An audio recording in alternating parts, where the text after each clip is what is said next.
Dear Diary, my name is Francis Goldsmith. I'm 21, I'm from Algonquin, Maine, and I'm one of the few remaining people on Earth. Before this superflu as they call it, I had a home, a family, a boyfriend. Well, not really, I guess. But I do. Well, I don't know if I'm quite ready to talk about that. Just on the off chance somebody picks you up and starts reading you. But later maybe. Anyway, I sometimes really miss my dad.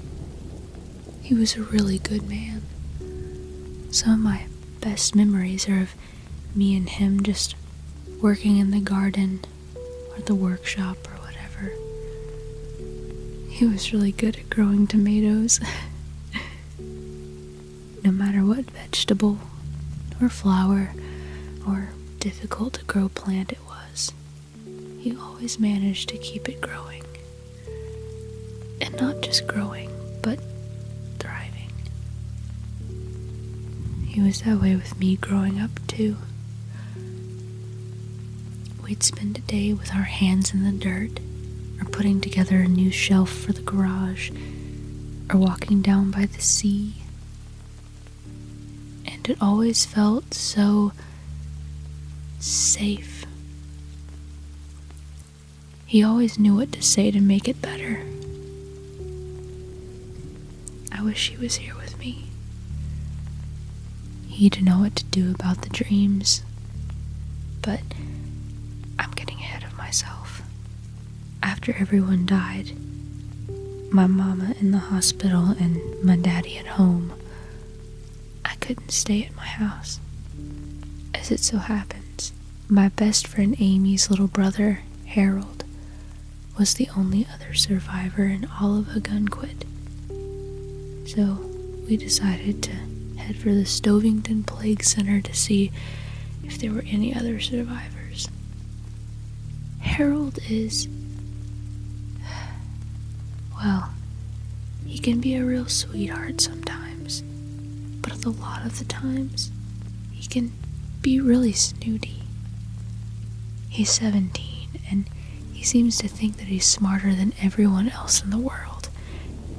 I mean, he sure does know a lot. He's super bright. But one of the things that makes Harold hard to like is how eager he is to show off how much he knows all the time. Nevertheless, he tried real hard when all of this went down to man up. I just wish he'd do it differently and stop treating me like I'm his girl. I'm not. The only person I'd like to belong to is... Oh, come on, Frannie, if you can't tell your diary, who can you tell? His name is Stu, and we met him on the road a while back. Stu is... well, he's everything that Harold isn't. Nothing against Harold, you see, Stu doesn't treat me like I'm stupid one minute and fawn all over me the next. He's a real even-keel, even-tempered kind of person, and I like that very much. It would just be nice if Harold and Stu could get along. Rather, if Harold would stop provoking and shooting down everything Stu says. Like when Stu brought up the dreams, Harold sneered at him and went into this long spiel about how dreams were psycho-Freudian manifestations of things we didn't dare think about while we were awake. Anyway, Stu asked, "So, how come you and Frannie are having the same dream?" Harold muttered something about coincidence and just stalked off. I guess that brings us to now. The close my eyes without having the same nightmare over and over. The nightmare of the man, the dark, terrifying man with no face. Oh, it's just awful. I wake up every night screaming because I just can't get away from it. It's too much. Stu and Harold and the others take these sleeping pills to keep the dreams at bay, but I can't, because I don't know what they'll do to the baby. I haven't told anyone yet that I'm pregnant. This was gonna be hard enough when there wasn't a superflu and an evil man calling out to us, but now I'm just so scared.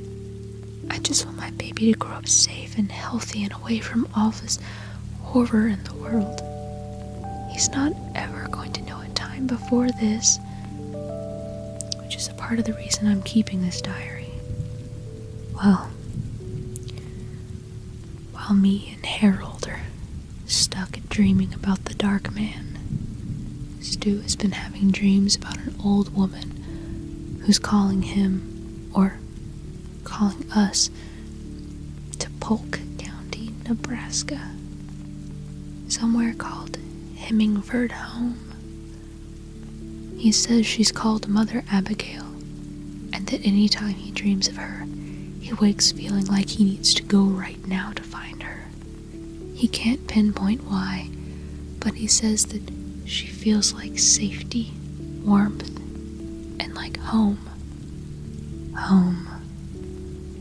It feels silly, but I just love that word. Home. I want a home.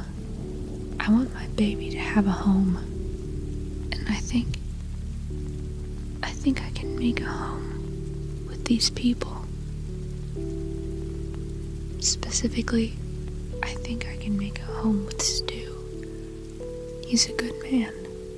He's the kind of father that I wish my baby had. Tomorrow, I'm going to tell Stu that we should go to Nebraska. And then I'm going to tell him that I think I'm falling in love with him. And then I'll tell him about the baby. Okay, maybe I'll wait another day or two for the last couple of things, but I'm definitely going to tell him tomorrow that I want to go with him to Nebraska. Maybe home isn't such a silly word after all.